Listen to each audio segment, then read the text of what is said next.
এইটো আৰু যিটো ইস্যু লৈ পেলাই ইহঁতে বাহানা কৰি পেলাই ৰাইজ কৰিছে যে জনজাতিকৰণৰ ক্ষেত্ৰত যেনিবা আমি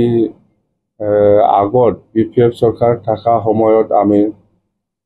আমি কৈছোঁ কোচ ৰাজবংশী আৰু আদিবাসীসকলক জনজাতিকৰণ দিয়াৰ ক্ষেত্ৰত আমাৰ কোনো অবজেকশ্যন নাই এক্সিষ্টিং ট্ৰাইবেলটো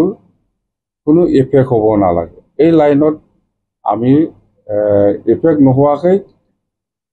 ইহঁতক জনজাতিকৰণ কৰাৰ ক্ষেত্ৰত আমাৰ কোনো আপত্তি নাই সেই NOC-টো আমি দিছে ইয়াৰ আমাৰ স্পষ্ট আজিও আমাৰ স্পষ্ট যে এক্সিষ্টিং ট্ৰাইবেলসকলে কোনো ক্ষতি হ'ব নালাগে কিন্তু ভাৰত চৰকাৰ বা অসম চৰকাৰে কি আইন বনাই পেলাই ইহঁতক জনজাতিকৰণ কৰিব বিচাৰিছে এইটো গভৰ্ণমেণ্টৰ কথা কিন্তু আমাৰ এক্সিষ্টিংটো একো ইফেক্ট হ'ব নালাগে সেইটো ফুল ষ্টেণ্ডত আমাৰ এতিয়াও আছে আৰু আমি যিমান দূৰ জানো আজিৰ দিনত অসমৰ চৰকাৰ চলাই থকা BJP চৰকাৰ বা NDA চৰকাৰৰ মানে ইয়াৰ ক্ষেত্ৰত নিশ্চয় ভাল বিবেচনা কৰি পেলাই এই সমস্যাটো নিশ্চয় সমাধান কৰিব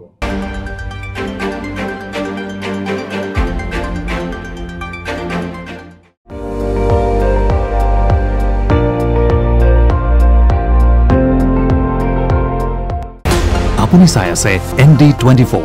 সৰ্বশ্ৰেষ্ঠ নহয় সৰ্বোত্তমৰ দৌৰত